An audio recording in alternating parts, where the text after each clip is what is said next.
Hi everyone. आज हम एक इम्पोर्टेंट सीएसएस टॉपिक को कवर करने वाले हैं जिसका नेम है केस स्कैडिंग और स्पेसिफिसिटी। ये दोनों कॉन्सेप्ट्स आपके सीएसएस का गेम स्ट्रॉन्ग कर देंगे क्योंकि जब मल्टीपल रूल्स एक एलिमेंट पर लगते हैं तब इन्हीं के बेसिस पर डिसाइड होता है कि कौन सी सीएसएस स्टाइलिंग फाइनल अप्लाई होगी। सिंपल सी बात है, जब हम एक एलिमेंट पर मल्टीपल सीएसएस प्रॉपर्टी को अप्लाई करते हैं तो इसमें डिसाइड किया जाता है कि कौन सी प्रॉपर्टी फाइनल अप्लाई होगी। तो आज के लेक्चर में हम यही समझेंगे कि स्कैडिंग इन सीएसएस और समझेंगे स्पेसिफिसिटी क्या होती है। काफी इंपॉर्टेंट लेक्चर है बिकॉज जब हम एक ही एलिमेंट पर काफी सारी प्रॉपर्टी अप्लाई करते हैं तो हमें पता होना चाहिए कि किसकी स्पेसिफिसिटी ज्यादा होगी, कौन सी प्रॉपर्टी फाइनल अप्लाई होने वाली है। ओके, तो स्टार्ट करते हैं बिना टाइम वेस्ट किए।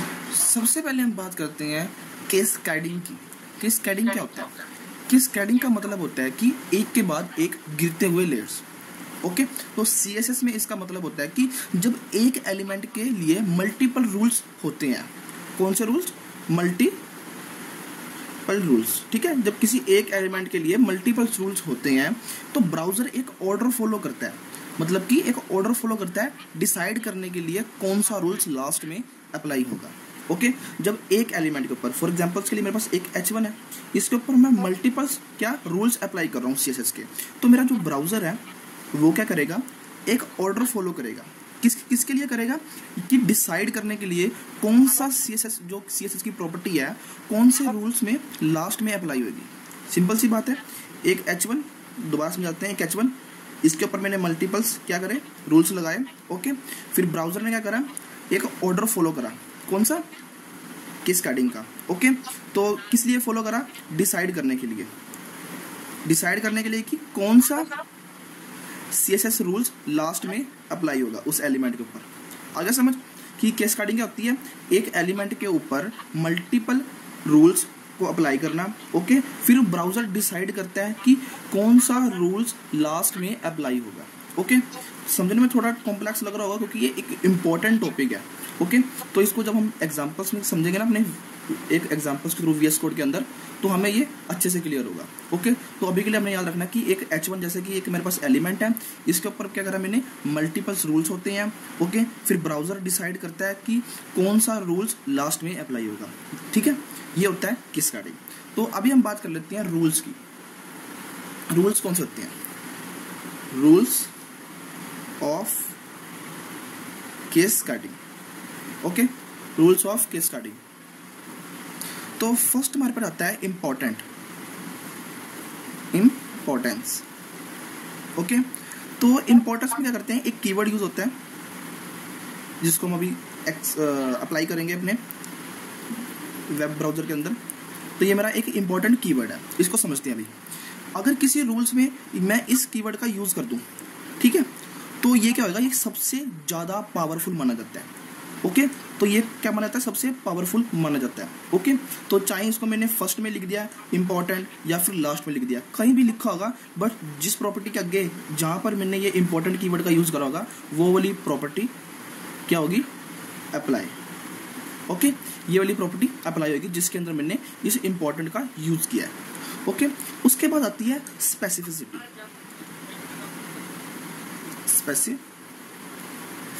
ओके, उसके बाद आती है स्पेसिफिसिटी। जिसका सिलेक्टर ज्यादा पावरफुल होगा वो जीतेगा। स्पेसिफिसिटी के अंदर हम क्या होता है कि कुछ सिलेक्टर्स होते हैं हमारे पास। आई होप आपने सिलेक्टर वाला चैप्टर करा होगा। क्या होते हैं? कुछ सिलेक्टर होते हैं, और जितने भी सिलेक्टर होते हैं, जैसे कि हमारे पास एक आईडी सिलेक्टर होता है, ओके, एक क्लास सिलेक्टर होता है, और एक जो इनलाइन सिलेक्टर, मतलब कि काफी सारे सिलेक्टर होते हैं। बट जो मेन दो सिलेक्टर होते हैं, हैशटैग हो गया एंड जो क्लास हो गया, इनको हम ज्यादातर यूज करते हैं। ओके, तो स्पेसिफिसिटी के अंदर जिस सिलेक्टर की स्पेसिफिसिटी क्या होगी? हाई होगी। हाई होगी, वो सिलेक्टर की प्रॉपर्टी क्या होगी? अप्लाई हो जाएगी। ठीक है, तो स्पेसिफिसिटी के अंदर क्या हो गया? इन सबको हम क्या करेंगे? एक डिटेल्स में समझेंगे। डोंट वरी अगर आपको अभी कुछ समझ नहीं आ रहा। वैसे तो बेसिक तो समझ आ जाएगा कि केस कैडिंग क्या होती है, ठीक है, इंपॉर्टेंस किस लिए यूज कर रहे हैं, स्पेसिफिसिटी क्या होती है। ओके, स्पेसिफिसिटी को मैं एक बार और समझाता हूँ कि जिसका सिलेक्टर ज्यादा पावरफुल होगा, क्या होगा? ज्यादा पावरफुल होगा, उसकी प्रॉपर्टी अप्लाई होगी। ओके, तो स्पेसिफिसिटी समझ आ गया। उसके बाद आता है हमारे पास एक सोर्स कोड। ओके, तो सोर्स कोड नहीं, source order. Okay, not a code, गलती से, ओके, तो उसके लिए सॉरी। तो हमारे पास होता है source order, source order, okay. तो अगर स्पेसिफिसिटी सेम है तो जो रूल्स सीएसएस फाइल में लास्ट में लिखा होगा वो फाइनल अप्लाई होगा। फॉर एग्जांपल्स के लिए मैं इसको यहाँ पर समझाता हूँ कि मेरे पास एक ये H1 एलिमेंट है, ठीक है। इसको मैंने कहा यहाँ पर कलर रेड, और ऐसे ही मल्टीपल इसको कलर दे दिए, रेड, ब्लू, येलो, ग्रीन, एक ऑर्डर वाइज, सबसे पहले रेड, फिर ब्लू, फिर ग्रीन, एंड जो भी हमें कलर देने हैं। तो यहाँ पर क्या होगा सोर्स ऑर्डर के अंदर कि जो कलर लास्ट के अंदर लिखा होगा लास्ट में वो अप्लाई हो जाएगा किसके ऊपर, H1 के ऊपर, ओके। तो इन सब को हम क्या करते हैं एक एग्जांपल्स के थ्रू समझते हैं, जिससे हमें फाइनल में एग्जैक्ट समझ आएगा कि ये सब क्या है, केस्काडिंग क्या है, स्पेसिफिसिटी क्या है, ओके। तो तो अब हम एक एग्जांपल्स के थ्रू समझते हैं कि ये कैसे वर्क करती है केस स्टडी। ओके, तो यहाँ पर मैं एक पैराग्राफ एंड इसके अंदर लिखता हूँ मैं हेलो सीएसएस। ओके, और जो इसके अंदर मैं एक ना आईडी दे देता हूँ, सॉरी क्लास, इसको हम लिखते हैं क्लास टेक्स्ट। ओके, तो यहाँ पर मेरे पास एक पैराग्राफ है जिसको क्लास दिया मैंने टेक्स्ट, एंड इसके अंदर लिखा है हेलो सीएसएस। तो अब समझते हैं अपने इस वाले टॉपिक को। ओके, तो अपनी स्टाइल डॉट सीएसएस के अंदर आ जाते हैं। यहाँ पर लिखते हैं first P colour blue. Okay, and dot text colour, यहाँ पर कलर आएगा, कलर हम दे सकते हैं ग्रीन। ओके, और यहाँ पर लिखते हैं P dot text colour red. तो आपको क्या करना है, वीडियो को पॉज करना है और सबसे पहले आपको क्या ढूंढना है इसका आंसर कि कौन सा कलर मेरे पैराग्राफ के ऊपर अप्लाई होएगा, ब्लू अप्लाई होएगा, ग्रीन या फिर रेड। ओके, तो इसका आउटपुट चेक कर लेते हैं। वैसे अभी आपको पता नहीं चलेगा कि कौन सा कलर अप्लाई होगा, बिकॉज हमने अभी तक स्पेसिफिसिटी की बात नहीं करी है। ओके, तो इसको जस्ट एक एग्जांपल्स के थ्रू हमें समझना है। तो जो इसका कलर होने वाला है वो है रेड। ओके, तो इसको लिंक कर लेते हैं अपनी, इसको यहाँ पर करते हैं लिंक CSS। तो देखो जो इसका कलर है वो कौन सा हुआ है, कलर रेड टेक्स्ट के ऊपर। अब क्यों हुआ है यहाँ पर, तो इसके लिए हमें एक सॉल्यूशन ढूंढना पड़ेगा, समझना पड़ेगा कि यहाँ पर रेड कलर ही क्यों अप्लाई हुआ है, जबकि हमने ग्रीन भी दिया है ब्लू भी दिया है। तो समझते हैं इसको। पहले पी सिलेक्टर ब्लू करेगा, तो सबसे पहले क्या हुआ, यहाँ पर पी सिलेक्टर ने क्या कर दिया, कलर ब्लू कर दिया ब्राउजर ने। ओके, तो हमने स्टार्टिंग में बात करी थी कि एक ऑर्डर वाइज देखता है ब्राउजर, कैसे देखता है, एक ऑर्डर वाइज फॉलो करता है। सबसे पहले ऑर्डर में क्या है, पी, पी का कलर ब्लू था, तो वहां पर ब्लू हुआ कलर। ओके, तो हमें दिख नहीं रहा है, जस्ट हम एक एग्जांपल्स ले रहे हैं कि सबसे पहले ब्राउजर ने कलर ब्लू करा, उसके बाद क्या था, डॉट टेक्स्ट क्लास ग्रीन करेगा। ये जो मेरी डॉट टेक्स्ट है यहाँ पर ही ग्रीन होगी। ओके, जब ब्राउजर इस थर्ड वाले पे आया ना, पी डॉट टेक्स्ट, तो यहाँ पर क्या होगा कि जो रेड कलर है वो अप्लाई हो गया, क्योंकि इसकी जो स्पेसिफिसिटी का स्कोर है वो ज्यादा है। ओके, तो यहाँ पर क्या काम कर रही है, यहाँ पर काम आ रही है स्पेसिफिसिटी। ये जो डॉट टेक्स्ट पैराग्राफ ये क्या है, लो स्पेसिफिसिटी वाले सिलेक्टर हो गए हैं। जैसे ही मैंने पी डॉट टेक्स्ट को एक जॉइंट मतलब कि सेपरेट कर दिया इन दोनों को, ठीक है, तो ये स्पेसिफिसिटी का स्कोर है वो हाई हो गया। ओके, तो यहाँ पर जो कलर है वो ब्लू हो गया। आ गया समझ कि केस स्टैडिंग कैसे काम करती है, ऑर्डर वाइज ब्राउजर ने कैसे डिसाइड करा।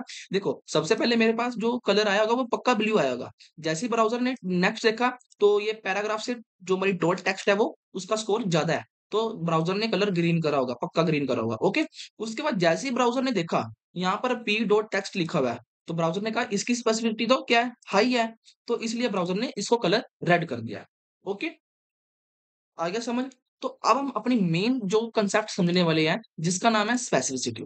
अगर हमें ये समझ आ गया स्पेसिफिसिटी क्या होता है और किस सेलेक्टर का स्कोर ज्यादा होता है, कैसे स्पेसिफिसिटी काम करती है, तो हम इजिली अपने जो प्रोजेक्ट बनाते हैं उसके अंदर जो हमें जो हमारी छोटी छोटी कंफ्यूजन होती है, हम जैसे कि हम एक ही सिलेक्टर के ऊपर काफी सारी प्रॉपर्टी अप्लाई करते हैं, तो कई बारी कोई प्रॉपर्टी शो नहीं होती, तो हो सकता है वहां पर हम स्पेसिफिसिटी को यूज करें। हम समझे स्पेसिफिसिटी को कैसे, कि इस एलिमेंट की स्पेसिफिसिटी हाई तो नहीं है या फिर लो तो नहीं है, इस करके तो नहीं हमारे पास जो प्रॉपर्टी है वो अप्लाई नहीं हो रही।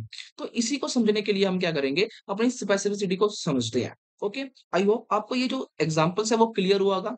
पैराग्राफ, एक क्लास पास करी है, सबसे पहले सिंपल जो हमारी लो प्रायोरिटी थी, ब्राउज़र ने इसको दी, ये कौन-सी होगी? लो, ओके? फिर जो उसके बाद लो से हम कह सकते हैं मिड लेवल या फिर मिड लो बोल सकते हैं, ओके? फिर जब लास्ट में जब ये दोनों को ही हमने सेपरेट कर दिया, तो ये क्या बनेगी? ये तो हाई स्पेसिफिसिटी, ओके?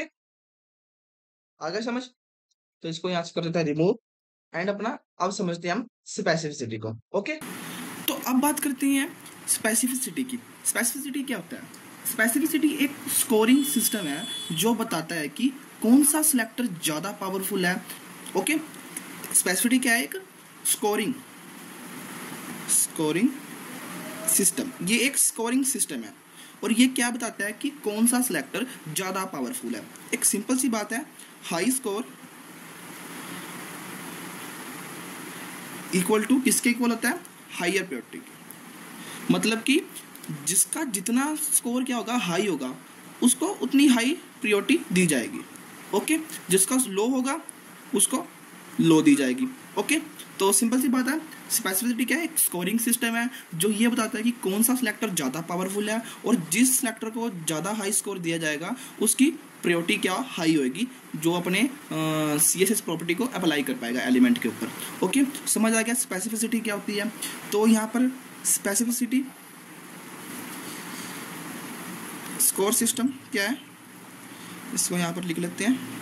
ओके, तो फर्स्ट हम बात कर लेते हैं इनलाइन। इनलाइन की स्पेसिफिसिटी कितनी स्कोर होती है, मतलब कि इनलाइन का कितना स्कोर होता है स्पेसिफिसिटी के अंदर? जो हमारी इनलाइन होती है ये सबसे पावरफुल होती है और इसका जो स्कोर होता है 1000 पॉइंट्स। ये सबसे पावरफुल स्पेसिफिसिटी स्कोरिंग होती है। ओके, पूरी CSS के अंदर। फिर उसके बाद जो आता है हमारे पास वो है ID सिलेक्टर। ID सिलेक्टर, इसका जो स्कोरिंग सिस्टम होता है वो होता है 100 पॉइंट्स इसको दिए जाते हैं। फिर इससे जो कम होता है हमारा क्लास सिलेक्टर आ गया, या फिर हम कह सकते हैं एट्रीब्यूट्स और सूडो क्लासेस। इनको जो पॉइंट दिए जाते हैं 10 पॉइंट्स। इनका जो स्कोरिंग सिस्टम होता है 10 पॉइंट्स का होता है। ओके, फिर जो लास्ट में हमारे बचते हैं लो प्रायोरिटी वाले वो होते हैं एलिमेंट एंड जो हमारे होते हैं स्यूडो एलिमेंट। इनको जो पॉइंट दिए जाते हैं 1 पॉइंट। ओके, जो हमारा स्पेसिफिसिटी स्कोर है सबसे हाई इनलाइन, फिर उससे जो छोटा है ID सिलेक्टर एंड फिर क्लास एट्रीब्यूट सूडो क्लासेस जिनको 10 पॉइंट्स दिए जाते हैं, एंड जो सबसे लो प्रायोरिटी वाले होते हैं वो होते हैं हमारे एलिमेंट्स सूडो एलिमेंट्स जिनको 1 पॉइंट दिया जाता है। इनलाइन को 1000, ID को 100 एंड क्लास को 10 एंड जो हमारे एलिमेंट्स और सूडो एलिमेंट्स होते हैं उनको कितने दिए जाते हैं 1 पॉइंट। समझ आ गया स्पेसिफिसिटी क्या होती है? एक बार दोबारा एक्सप्लेन कर लेते हैं। स्पेसिफिसिटी वो होती है एक स्कोरिंग सिस्टम होता है जो बताता है कि कौन सा सिलेक्टर ज़्यादा पावरफुल है और कौन सा अप्लाई होएगा। अभी हमने बात करी है हाई स्कोर, जिसका जितना हाई स्कोर होगा उसको उतनी क्या दी जाएगी? प्रायोरिटी दी जाएगी। ओके, अपने ब्राउज़र पर अप्लाई होने की। ठीक है, कि वो वाला जिसका स्कोर ज़्यादा है वो अपनी प्रॉपर्टी को अप्लाई कर सकता है उस पर्टिकुलर एलिमेंट के ऊपर। ओके, तो हमारे पास स्कोरिंग सिस्टम मैंने तुम्हें बता दिया इनलाइन, ID, क्लास, एट्रीब्यूट, और यही ऑर्डर होता है हाई का, हाई टू लो। ओके, सबसे पहले हाई, फिर उससे छोटा, फिर उससे कम, फिर उससे कम। समझ आ गया? तो इसका एक बार एग्जाम्पल्स करते हैं और तो अब अपना एक स्पेसिफिसिटी का भी एग्जांपल्स देख लेते हैं हम। तो मेरे पास सिंपल सा एक पैराग्राफ है और इसको एक क्लास और यहाँ पर हम एक आईडी देते हैं। आईडी भी हम दे सकते हैं मेन, ठीक है? तो यहाँ पर मैंने इसको आईडी और एक क्लास दे दिया है पैराग्राफ को, ओके? तो अब यहाँ पर कुछ प्रॉपर्टीज को अप्लाई करते हैं। फर्स्ट इज हैशटैग मेन, इसके अंदर लिखते हैं हम कलर पर्पल, ओके? एंड उसके बाद dot text colour green and last is p tag colour blue. तो अगर आपने स्पेसिफिसिटी को ध्यान से सुना होगा, ध्यान से समझा होगा, तो आपको जो इसका आंसर है वो एग्जैक्ट पता चल रहा होगा कि कौन सा कलर अप्लाई होने वाला है। मैंने तुम्हें बताया था कि high score is equal to high property. जिस जिसके पास क्या होगा, एक हाई स्कोर होगा, उसकी जो प्रॉपर्टी होगी वो अप्लाई होगी। तो अब आप क्या करो, इसको समझो कि यहाँ पर तीनों में से किसकी हाई प्रायोरिटी मानी जा रही है और किसके पास हाई स्कोर है। मैंने तुम्हें बताया था सिलेक्टर में कि कौन सा सिलेक्टर ज्यादा हाई होता है। आई होप आपको समझ आ रहा होगा कि इसका आंसर क्या आने वाला है। तो चेक करते हैं। मैं बता दूं तुम्हें, तो इसका जो कलर है वो पर्पल आएगा। ओके, तो यहाँ पर जैसे दिख रहा है कि ये कलर पर्पल में आया है। पर्पल ही क्यों कलर आया? हमने यहाँ तो क्लास भी दी है और इसका एक एलिमेंट भी दिया है, बट हमने एक बात करी थी कि जिसकी प्रॉपर्टी जिसका जो स्कोर होगा वो हाई होगा, वही प्रॉपर्टी अप्लाई होगी। तो मेरी जो आईडी सिलेक्टर है, इसका कितनी है, कितना स्कोर है इसका? 1000, सॉरी 100 पॉइंट्स। ठीक है, तो इसका 100 पॉइंट्स है, इसलिए ये अप्लाई हुआ है। और जब हमने जो हमारी क्लास है, इसको हमने जब देखा, तो इसके पास तो ओनली 10 पॉइंट्स है। ठीक है, इसके पास तो कितने हैं, 10 पॉइंट्स है। और जब हम पी टैग के पास आए, मतलब कि एलिमेंट एलिमेंट इसके पास तो ओनली 1 पॉइंट है। पॉइंट्स, तो अब यहाँ पर कौन सा पॉइंट ज्यादा होगा, किसके पास ज्यादा पॉइंट है? आईडी सिलेक्टर के पास, इसलिए हमारे पास जो पर्पल कलर है वो अप्लाई हो। आगे समझ? आई थिंक इसको भी हम सही कर लेते हैं, टेक्स्ट है ये। ठीक है, तो आईडी सिलेक्टर के पास ज्यादातर पॉइंट से 100, इसलिए आईडी सिलेक्टर अप्लाई हुआ है। ओके, समझ आ गया? तो अच्छा, एक चीज करके देखते हैं। हम यहाँ पर अंदर कलर प्रॉपर्टी दे रहे हैं, सेम प्रॉपर्टी दे रहे हैं। क्या मैं अगर क्लास को एक बैकग्राउंड कलर दूं, वो अप्लाई होगा? चेक कर लेते हैं अभी। इसको जो बैकग्राउंड कलर हम दे सकते हैं ब्लू। अब चेक करते हैं। तो जो इसका कलर है वो ब्लू हुआ है, बैकग्राउंड कलर। तो अब आपके माइंड में क्वेश्चन आ रहा होगी कि आपने तो ऐसे बोला था कि जिसके पास ज्यादा पॉइंट्स होंगे उसकी प्रॉपर्टी अप्लाई होगी। बात बिल्कुल सही है, आंसर रॉन्ग नहीं है ये कि जिसके पास ज्यादा पॉइंट होंगे उसकी प्रॉपर्टी अप्लाई होगी, बिल्कुल एग्जैक्ट। बट कौन सी प्रॉपर्टी अप्लाई होगी ये समझना जरूरी है। देखो, हमने यहाँ पर सेम प्रॉपर्टी दी है तीनों में। एक एलिमेंट के अंदर भी ब्लू कलर कलर हम दे रहे हैं, क्लास के अंदर भी कलर दे रहे हैं और मेन के अंदर भी कलर दे रहे हैं। बट यहाँ पर क्या करा, मैंने जो क्लास है ना मेरी, इसके अंदर जो बैकग्राउंड कलर है वो मैंने ब्लू दे दिया। तो इसीलिए इसका कलर ब्लू हो रहा है, क्योंकि बैकग्राउंड कलर सिर्फ क्लास के अंदर डिफाइन की गई है, ना कि पैराग्राफ के अंदर। ओके, समझ आ गया? देखो, अगर मैं इसको यहां से हटा के इस एलिमेंट के अंदर भी लिख दूं, तब भी कलर आ जाएगा। क्यों? क्योंकि जो मेरा बैकग्राउंड कलर है ओनली वन टाइम लिखा गया, वन टाइम डिफाइन किया गया। अगर बैकग्राउंड कलर को भी यहाँ पर मैं लिख देता हूँ सेम, और जो इसका कलर है वो हम चेंज कर सकते हैं। इसको आरजीबी में सेट कर लेते हैं। और यहाँ पर भी मैं अगर चेंज कर दूं, तो देखो, अब यहाँ पर बैकग्राउंड कलर सेम था ना, इसका ब्लू था। तो जैसे ही इसके पास आया तो इसकी स्पेसिफिसिटी ज्यादा है। एलिमेंट के पास कितने पॉइंट्स है, 1 पॉइंट्स है, बट क्लास के पास 10 पॉइंट्स है, तो इसलिए क्लास का गुलाब कलर अप्लाई हो गया। अगर मैं यहाँ पर इसको चेंज कर दूं कुछ और कलर में, इसको हम रख देते हैं यहाँ पर, तो देखो फिर से मेरा वही जो हाई प्रायोरिटी वाला अप्लाई हुआ है। ओके, तो ये होता है स्पेसिफिसिटी का काम, कि जिसके पास ज्यादा पॉइंट्स होंगे वो काम करेगा, उसकी प्रॉपर्टी अप्लाई होगी। और कौन सी प्रॉपर्टी अप्लाई होगी? जो सेम चल रही है। देखो, इसके अंदर भी हमने कलर दिया है, इसके अंदर भी कलर, इसके अंदर भी कलर, इसलिए जिसके पास हाई प्रायोरिटी थी वो अप्लाई हो रहा था। ओके, एंड बैकग्राउंड कलर भी हमने दे दिया। अगर मैं यहाँ से बैकग्राउंड कलर हटा भी देता और इसमें हटाता, तो मेरे पास यही चलता, जो मेरे एलिमेंट के अंदर कलर लिखा गया वही अप्लाई आता। ओके, सो इस चीज को हमें ध्यान से समझना है। आई होप आपको ये वाला फंडा क्लियर होगा कि कैसे काम कर रहा है, और हमने अच्छे से समझा होगा। ओके, तो इसको कुछ और भी चेक कर लेते हैं। तो इसको एक बार समझ लेते हैं। जो हमारा हैशटैग मेन है, सिलेक्टर का स्कोर कितना है, 100 है, और डॉट टेक्स्ट का स्कोर 10 है, और पी का 1 है, तो 100 सबसे ज्यादा है, इसलिए पर्पल कलर हमारा अप्लाई हो गया है। ओके, भाई आपको ये समझ आ गया होगा स्पेसिफिसिटी वाला केस। ओके, तो हमने एक कीवर्ड को, एक जो हमारी प्रॉपर्टी है उसको समझा था, इम्पोर्टेंट को। इम्पोर्टेंट को समझा था कि जो हमारा स्पेशल केस है कौन सा, इम्पोर्टेंट है। तो ये क्या काम करता है, ये जो इम्पोर्टेंट है, ये क्या काम करता है, इसको समझते हैं। ओके, तो सबसे पहले हम क्या करते हैं, इन सबको क्या करते हैं, ओपन कर लेते हैं, और इसको भी अनकमेंट कर देते हैं। तो अभी हम देखते हैं हमारे पास कौन सा कलर अप्लाई हो रहा है। तो इसको भी हम ना थोड़ा सा ब्लैक में रख लेते हैं।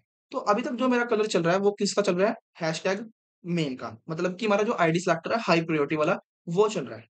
क्या मैं अपने इसको थोड़ा-सा भी कर लेते सही, अगर मैं ये प्रॉपर्टी अप्लाई करना चाहता हूँ, तो मैं क्या कर सकता हूँ? बिल्कुल, इसका आंसर है बिल्कुल कर सकता हूँ। कैसे कर सकता हूँ? बस मेरे को क्या करना है, एक कीवर्ड का यूज़ करना है जिसका नाम है इम्पोर्टेंट और यहाँ पर भी इम्पोर्टेंट। देखो, तो जैसे ही मैंने इम्पोर्टेंट कीवर्ड का यूज़ करा है, तो हैशटैग जो मेन है ना मेरा आईडी सेलेक्टर जो सबसे ज़्यादा पॉइंट्स लेके बैठा हुआ है, वो भी हट गया है। क्यों हट गया? ये एक इम्पोर्टेंट कीवर्ड के थ्रू। इसका मतलब है कि ये सबसे ज़्यादा प्रॉपर्टी इम्पोर्टेंट है, इसको अप्लाई करो। तो ब्राउज़र ने इसको अप्लाई कर दिया। बल्कि जो मेरा एलिमेंट है उसके पास ओनली 1 पॉइंट्स है। तो इसलिए जैसे ही मैंने इसको इम्पोर्टेंट लिखा, तो ब्राउज़र ने इसको अप्लाई कर दिया। आ गया समझ कि इम्पोर्टेंट क्यों लिखते हैं हम और कहाँ पर इसका यूज़ है। ओके, नेक्स्ट हम बात करते हैं what is a CSS inheritance मतलब कि प्रॉपर्टी कैसे हम इनहेरिट करते हैं। ओके, तो इनहेरिटेंस का मतलब होता है पेरेंट एलिमेंट के कुछ सीएसएस प्रॉपर्टी चाइल्ड एलिमेंट को ऑटोमेटिक मिल जाती है। कहने का क्या मतलब है कि पेरेंट एलिमेंट की कुछ सीएसएस प्रॉपर्टी जो हमने दी है किसको पेरेंट एलिमेंट को जो उसके चाइल्ड एलिमेंट है ना उसको ऑटोमेटिकल मिल जाती है। ओके, मतलब अगर आप बॉडी पर कलर देते हो मतलब कि आप बॉडी पर क्या देते हो एक कलर डिफाइन करते हो तो बाय डिफॉल्ट वो टेक्स्ट रिलेटेड प्रॉपर्टी चिल्ड्रन में प्रोपेगेट हो जाती है अनलेस आप उन्हें ओवरराइड करो। ओके, तो इसको एक बारी डीप में समझते हैं। एक चीज़ लाइन में तुम्हें बोलने वाला हूँ कि not all inheritance, mostly text and font related inherit होते हैं। ओके, लेआउट, बॉर्डर, बैकग्राउंड वाले यूजुअली इनहेरिट नहीं होते हैं। मतलब कि जो फॉन्ट और जो टेक्स्ट रिलेटेड जो सीएसएस प्रॉपर्टी होती है, हम उन्हीं को ही इनहेरिट कर सकते हैं। जो हमारे लेआउट, बॉर्डर, बैकग्राउंड वाले यूजुअली जो इनहेरिट नहीं होते हैं। ओके? तो इसको भी हमें थोड़ा-सा डीप में समझते हैं। तो अब बात कर लेते हैं कि कौन-सी प्रॉपर्टी को हम इनहेरिट कर सकते हैं एंड कौन-सी प्रॉपर्टी को हम इनहेरिट नहीं कर सकते। सबसे पहले इनहेरिट में कौन-सी प्रॉपर्टी को कर सकते हैं? Colour, font family, font size, line height, letter spacing, word spacing इन सारी प्रॉपर्टी को हम क्या कर सकते हैं? इनहेरिटेड कर सकते हैं। एंड कौन-सी प्रॉपर्टी को हम इनहेरिट नहीं कर सकते? मार्जिन हो गया, padding, border, width, height, background ये सारी प्रॉपर्टी को हम इनहेरिट नहीं कर सकते। अभी हमने एक लाइन पढ़ी थी कि कौन-सी प्रॉपर्टी इनहेरिट करते हैं? फ़ॉन्ट रिलेटेड मतलब कि जो हमारी कौन-सी प्रॉपर्टी होती है? टेक्स्ट रिलेटेड प्रॉपर्टी हो गया, फ़ॉन्ट रिलेटेड प्रॉपर्टी हो गया, ये सारी प्रॉपर्टी को हम इनहेरिट कर सकते हैं। जो हमारी ये margin, padding, border, width, height, background इन सबको हम इनहेरिट नहीं कर सकते। ओके? तो अब जो इनहेरिट है उसको समझने के लिए हमने यहाँ पर क्या करा है, एक डिव लिया है, जिसको एक क्लास दिया कार्ड एंड उसके अंदर h2 है इनसाइड अ कार्ड और पैराग्राफ और एक स्मॉल मतलब कि स्मॉल नॉट बिलो एक स्मॉल सा हमने यहाँ पर टैग लगाया है जिसके अंदर लिखा है स्मॉल नॉट बिलो। ओके, और यहाँ पर मैंने कुछ स्टाइलिंग प्रॉपर्टी दी है और साथ साथ लिख भी दिया है कि कौन सी प्रॉपर्टी इनहेरिट हो रही है और कौन सी नहीं और कौन सी ओवरराइड हो रही है। तो इसको एक बार हम आउटपुट चेक करते हैं फिर तुम्हें मैं समझाता हूँ सारा। तो अभी के लिए यहाँ पर कुछ ऐसे-ऐसे दिख रहा है हमें, ठीक है? तो स्टार्टिंग करते हैं अपने बॉडी से। देखो, बॉडी को मैंने दिया एक फ़ॉन्ट जिसका नाम है सिस्टम यूआई और सैंस सेरिफ, ओके? और एक कलर दे दिया है, ठीक है? और लाइन हाइट। जो मेरी ये दोनों प्रॉपर्टी है, ये इनहेरिट कर रहा है। कौन इनहेरिट कर रहा है? मेरा ये डिव, ठीक है? हमने बात करी थी कि फ़ॉन्ट रिलेटेड प्रॉपर्टी को हम इनहेरिट कर सकते हैं, ओके? तो जैसे मैंने बॉडी को क्या दे दिया एक कलर और एक लाइन हाइट दे दिया है, तो वो ऑटोमैटिकली जो मेरा कार्ड है वो बॉडी से प्रॉपर्टी इनहेरिट कर रहा है। तो अगर मैं चाहूँ इसका कलर चेंज कर सकता हूँ, तो मेरे टेक्स्ट का कलर चेंज हो रहा है, ओके? समझ आ गया? और जो मेरी लाइन हाइट भी चेंज हो रही है, ओके? तो ये अब अपने डिव कार्ड के अंदर क्या लिखा है? Non inherit layout stage local unless set. मतलब कि हमने अभी स्टार्टिंग में पढ़ा था कि difference between inheritance and non inheritance. जो मेरी बैकग्राउंड हो गया, पैडिंग, बॉर्डर रेडियस ये सारी प्रॉपर्टी इनहेरिट नहीं कर सकते हम। ओके? तो ये मैंने किसको दिया गया है? ये अपने कार्ड को बाय डिफ़ॉल्ट मैंने लगाई हुई है प्रॉपर्टी। इसको जो हमारा डिव है वो इनहेरिट नहीं कर सकता। समझ आ गया? और यहाँ पर मैंने एक क्लास ये जो हमारा ए टैग है इसके अंदर ये देखो लिंक इसको भी मैंने एक कलर दिया है। तो यहाँ पर क्या हो रहा है? ओवरराइड हो रहा है। क्या हो रहा है? ओवरराइड। अब ओवरराइड का मतलब देखो बाय डिफ़ॉल्ट जो मैंने बॉडी के अंदर कलर दिया है वो रेड है। तो यहाँ पर मैंने जो ए टैग के अंदर कलर क्या दे दिया है? ब्लू। अगर मैं यहाँ से हटा दूँ कलर अगर मैंने यहाँ से कलर हटा दिया है, तो इसको दोबारा मैं रिफ्रेश करता हूँ, तो इसका जो कलर है वो कुछ ब्लू सा दिख रहा है। ओके? तो यहाँ पर हमने कलर इसका तो चला गया कलर, बट यहाँ पर मैंने क्या करा है इसको ओवरराइड करा। बस दोबारा लगाता हूँ, तो इसको मैंने क्या कर दिया यहाँ पर ओवरराइड कर दिया। समझ आ गया? ओवरराइड मतलब एक कलर तो ये दिया हुआ है, फिर ऊपर से मैंने इसको एक अलग से कलर दे दिया, तो यहाँ पर क्या हो रहा है? ओवरराइड हो रहा है। आई होप आपको इनहेरिटेंस समझ आ गया होगा, बिकॉज़ यहाँ पर थोड़ा-सा कॉम्प्लेक्स हो सकता है ये इनहेरिटेंस, बट ईज़ी होगा जब हम प्रैक्टिस खुद से करेंगे। आपको खुद से इम्प्लीमेंट करना है, जो चीज़ नहीं समझ आई जस्ट कमेंट करना है कि इस चीज़ को थोड़े से अच्छे से एक्सप्लेन करो या ये चीज़ समझ नहीं आई, तो मैं दोबारा एक्सप्लेन करूँगा, डोंट वरी। बस आपको समझ आनी चाहिए, ओके? तो आई होप आपको ये इनहेरिटेंस का कांसेप्ट समझ आ गया होगा, ओके? तो और मैं तुम्हें एक चीज़ और बताने वाला था, जो हमने इम्पोर्टेंट कीवर्ड का यूज़ करा था ना, इम्पोर्टेंट देखो, इसको यूज़ तुमने तभी करना है जब आपको ज़रूरत हो, ओके? ज़्यादा बिल्कुल भी नहीं यूज़ करना है इम्पोर्टेंट को। ज़्यादा क्यों नहीं यूज़ करना? उसके बाद जो हमारे पास मेंटेन करना ना मुश्किल हो जाएगा। किसको? इन केस हम अगर किसी बड़े-बड़े प्रोजेक्ट पे काम कर रहे हैं, कोई लेआउट बना रहे हैं किसी वेबसाइट का, तो यहाँ वहाँ पर क्या हो सकता है कि फॉर एग्ज़ाम्पल्स के लिए हमने किसी को इम्पोर्टेंट दे दिया प्रॉपर्टी, ठीक है? तो बाद में जो उसकी कॉम्प्लेक्सिटी है वो ज़्यादा हो जाती है।